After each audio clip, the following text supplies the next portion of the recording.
Hi hello friends, super Kanmani സീരിയലിൻ്റെ latest റിവ്യൂവിലേക്ക് എല്ലാ കൂട്ടുകാർക്കും സ്വാഗതം.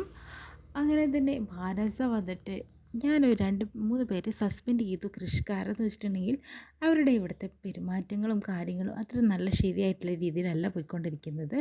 അതിന് കൃഷിൻ്റെ ഒപ്പുകൂടെ വേണം കേട്ടോ, ഇത് സാങ്ഷൻ ആവാൻ വേണ്ടിയിട്ട് എന്ന രീതിയിലൊക്കെ പറഞ്ഞു കൊടുക്കുന്നുണ്ട് കേട്ടോ. പിന്നെ ഞാനൊരു ചീഫ് ഡിസൈനറേയും കൂടെ നാളെ വരാനായിട്ട് പറഞ്ഞിട്ടുണ്ട്. അവൾ കൂടി വന്നു കഴിഞ്ഞാൽ എല്ലാം ഓക്കെ ആയി.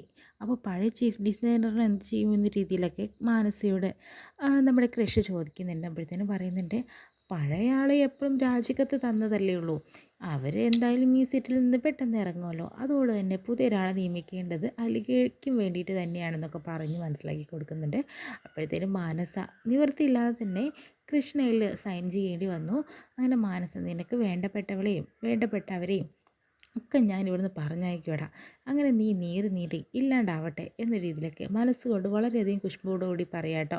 അതിനുശേഷം വീണ്ടും കാണിക്കുന്നത് അങ്ങനെ വന്നിട്ട് ദേവ്ജിയോടും അതുപോലെ മഹിപാലിനോടും ചെന്നിട്ട് കൃഷി കാര്യങ്ങൾ അവതരിപ്പിക്കുന്നു കേട്ടോ. എനിക്ക് വയ്യ, എനിക്ക് സഹിക്കട്ടു ദേവ്ജി, അവളുടെ വർത്താനം പെരുമാറ്റവും കാണുമ്പോൾ എനിക്ക് പറ്റുന്നേ ഇല്ല.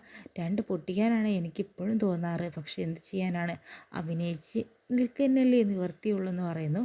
നീ എടുത്ത് ചാടി തീരുമാനങ്ങളൊന്നും എടുക്കണ്ട, മാനസികയും ആൻറ്റിയമ്മയും ഒന്ന് ഒതുങ്ങി നിൽക്കേണ്ട അവസരമാണിത്. അല്ലാതെ എല്ലാം കൂടി ആകുമ്പോൾ നിനക്കത് പ്രശ്നമാവും.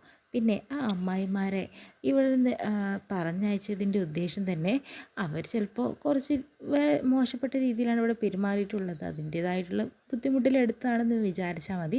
എന്തായാലും 3 മാസമല്ലേ, ഇനി അവളോട് കൂടുതൽ പ്രശ്നം ഉണ്ടാക്കി കഴിഞ്ഞാൽ ആ ഒരു സസ്പെൻഷൻ ഡിസ്മിസലാക്കി കളയും അവൾ.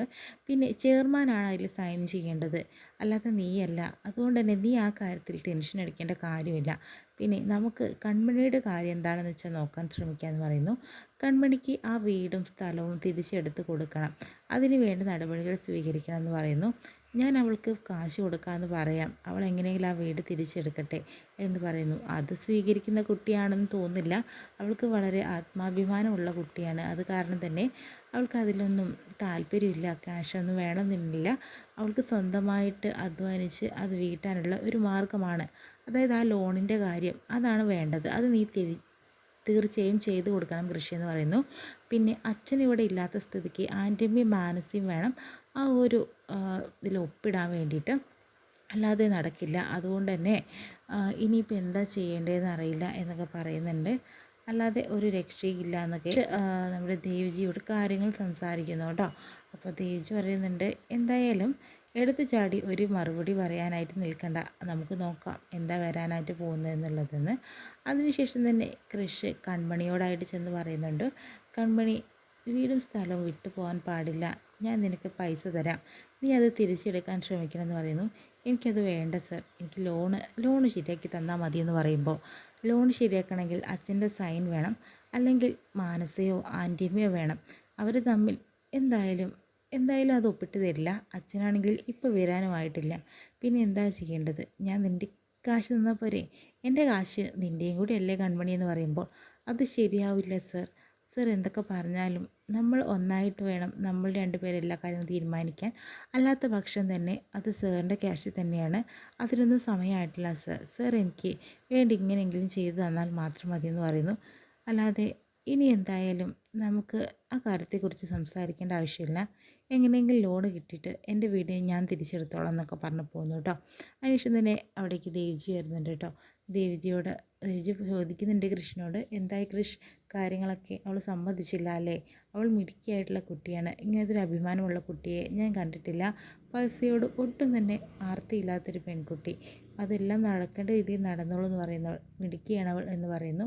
ഞാൻ അപ്പോഴേ പ്രതീക്ഷിച്ചതാണ് അവൾക്കിതൊന്നും ആവശ്യമില്ല എന്നുള്ളതെന്ന്. പിന്നെ ഇനിയിപ്പോൾ ആ വീട് തിരിച്ചെടുക്കാൻ എന്തെങ്കിലും മാർഗമുണ്ടോ ദേവ്ജി എന്ന് പറഞ്ഞിട്ടുണ്ടെങ്കിൽ, കൺമണിക്ക് നമുക്ക് ആ ആധാരം തിരിച്ചെടുത്ത് കൊടുക്കണം, അതിനൊറ്റ മാർഗ്ഗമേ എൻ്റെ മുന്നിലുള്ളൂ.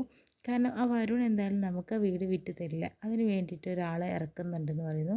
ആരെ ദേവ്ജി എന്ന് പറയുന്നത് കരീം സാഹിബ് എന്ന് പറഞ്ഞിട്ട് ഒരു ചെകുത്താനും അതുപോലെ മാലാഖയും പോലെ ഒരു ഇബിലീസാണ് വരാനായിട്ട് പോകുന്നത്. അവൻ നമുക്ക് എല്ലാ കാര്യം ചെയ്തു തരും, അവൻ ആ വീട് വാങ്ങും, എന്നിട്ട് നമുക്ക് കൺമണിക്ക് തന്നെ ആ വീട് ആധാരം തിരിച്ചു കൊടുക്കാനായിട്ട് സാധിക്കുമെന്നൊക്കെ പറയുന്നുണ്ട്. നീ ടെൻഷൻ അടിക്കേണ്ട കാര്യമില്ല, എല്ലാം വരുന്നത് ഞാൻ ഏറ്റെടുത്തോളാം എന്ന് പറയുന്നു. അതിനുശേഷം തന്നെ നമ്മുടെ കരീം സാഹിബ് അങ്ങോട്ട് വരിക കേട്ടോ ചെയ്യുന്നത്. അതായത് കൺമണിയുടെ വീട്ടിലേക്ക് വരുന്നു 2 ഗുണ്ടകളുണ്ട് കേട്ടോ. നമുക്ക് പണി തുടങ്ങാലേ എന്ന് പറഞ്ഞിട്ട് തന്നെയാണ് അകത്തേക്ക് കയറി വരുന്നത്. അതിനുശേഷം തന്നെ ആ ഒരു വീടിൻ്റെ ചുറ്റുപാടൊക്കെ ഒന്ന് നോക്കുന്നുണ്ട് കേട്ടോ.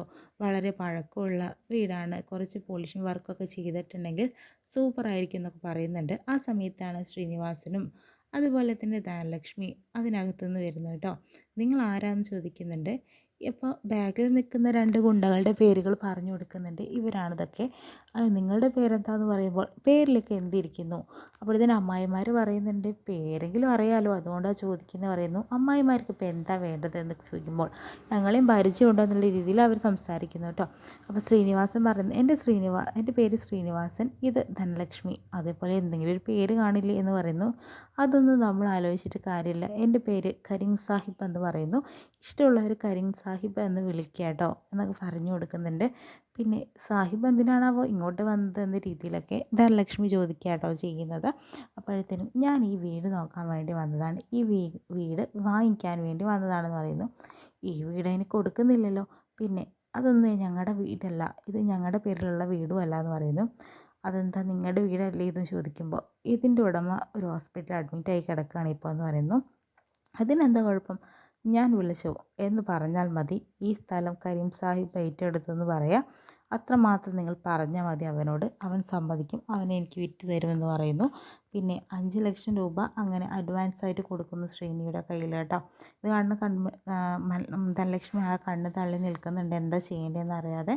അതിനുശേഷം തന്നെ പറയുന്നുണ്ട് നിങ്ങൾ എന്തൊക്കെയാണ് പറയുന്നത്, വരുൺ സമ്മതിക്കില്ല എന്ന് പറയുമ്പോൾ അവൻ സമ്മതിക്കും, ആരും സമ്മതിക്കും, എൻ്റെ പേര് കേട്ടിട്ടുണ്ടെങ്കിൽ എല്ലാവർക്കും മനസ്സിലാവും, എന്തായാലും ഞാൻ പോയിട്ട് വരട്ടെ, ഇത്രയും പെട്ടെന്ന് തന്നെ തിരിച്ച് ഇങ്ങോട്ട് തന്നെ ഞാൻ വരുന്നുണ്ടെന്ന് പറയുന്നു. അപ്പോഴത്തേനും ശ്രീനിവാസനും ധനലക്ഷ്മിക്കും അമ്മായിമാർക്കും ഒക്കെ ഒരു ടെൻഷൻ ആവുന്നുണ്ട്, ഉള്ള കിടപ്പാടും കൂടി നഷ്ടപ്പെട്ടു പോവോ എന്നുള്ള പേടിയിൽ നിൽക്കുന്നു കേട്ടോ. എന്തായാലും ധനലക്ഷ്മി പറയുന്നുണ്ട് എന്തോ ഒരു അപകടം മുന്നിൽ കാണുന്നുണ്ട് ഞാൻ, അതാണ് ഇങ്ങനെ വരാനായിട്ട് കാരണം എന്ന് പറയുന്നു. അതിനുശേഷം തന്നെ വരുണിനെ വിളിച്ച് ചോദിച്ചാൽ കാര്യങ്ങളൊക്കെ അറിയാനായിട്ട് പറ്റുമല്ലോ. അപ്പോഴത്തേനും വരുൺ മോനെ ഇങ്ങനെ കരീം സാഹിബ് എന്ന ആൾ വന്നിട്ടുണ്ടായിരുന്നു, മോൻ അയച്ചതാണോ വീട് വിൽക്കാനെന്ന് പറയുമ്പോഴത്തേനും ഞാൻ എന്തിനാ, നിങ്ങളറിയാതെ വീട് വിൽക്കേണ്ട ആവശ്യം നിങ്ങൾ അറിഞ്ഞാൽ എന്താ കുഴപ്പം, അതെൻ്റെ വീടല്ലേ, ഈ ഹോസ്പിറ്റലിൽ നിന്ന് ഇറങ്ങിക്കഴിഞ്ഞാൽ ഉടനെ ഞാൻ അങ്ങോട്ടേക്കാണ് വരുന്നത്, അവിടെയാണ് കിടക്കുക എന്നൊക്കെ പറയുന്നുണ്ട് കേട്ടോ. അതല്ല മോനെ, അപ്പോഴേക്കിനും ആ സാഹിബ് വന്നിട്ട് വിറ്റിട്ട് പോകുമെന്ന് പറയുന്നുണ്ട്.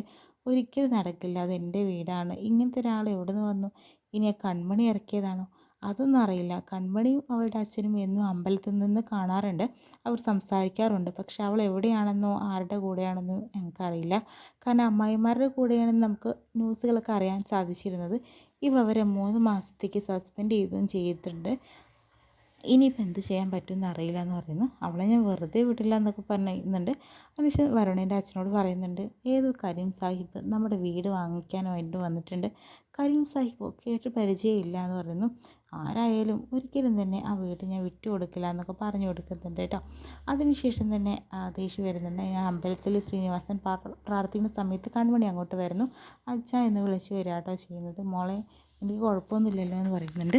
എനിക്കൊരു കുഴപ്പമില്ല അച്ഛാ, നമുക്ക് നമ്മുടെ വീട് തിരിച്ച് കിട്ടും, എന്തായി മോളെ കാര്യം ചോദിക്കുമ്പോൾ ലോണ് പാസ്സായി വരുന്നേ ഉള്ളൂ, ക്രിസ് സാർ എനിക്ക് പൈസ തരാൻ പറഞ്ഞു, പക്ഷേ ഞാനത് വേണ്ടാന്ന് വെച്ചു എന്നൊക്കെ പറഞ്ഞു കൊടുക്കുന്നുണ്ട്. അത് ഏതായാലും നന്നായി, പക്ഷേ ചെയ്യണമെങ്കിൽ എത്രയും പെട്ടെന്ന് ചെയ്യണം, ഒരു കരീം സാഹിബ് എന്നൊരു ആൾ വന്നിട്ട് നമ്മുടെ വീട് വിൽക്കാൻ വേണ്ടി ചോദിച്ചിട്ടുണ്ടായിരുന്നു എന്ന് പറയുന്നു. അത് ആരാച്ചാന്ന് ചോദിക്കുമ്പോൾ അറിയില്ല, ഞാൻ വരുൺ ഇറക്കിയതാണോ അതും അറിയില്ല മോളെ, എന്തോ ഒരു അപകടമുള്ള പോലെ തോന്നുന്നതാണ് എന്നൊക്കെ ശ്രീനിവാസനും അതുപോലെ കൺമണിയും സംസാരിക്കാം കേട്ടോ.